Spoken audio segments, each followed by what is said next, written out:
If your side mirror shows the side of your car, it's completely wrong. Learn the correct way now. Adjust the mirror to see more of the street and less of the car. The door handle should only appear in the corner of the mirror. This way, you eliminate the blind spot and drive with much more safety and awareness of what's happening around you. If you usually park far from the curb and have trouble, learn a simple and effective method. First, shift into reverse and turn the steering wheel all the way toward the curb. Back up slowly until the door handle closest to you appears over the curb.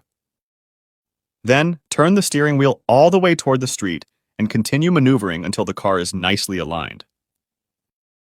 You'll end up at a great distance, not too far, not too close. Always use the mirrors to guide and adjust your distance.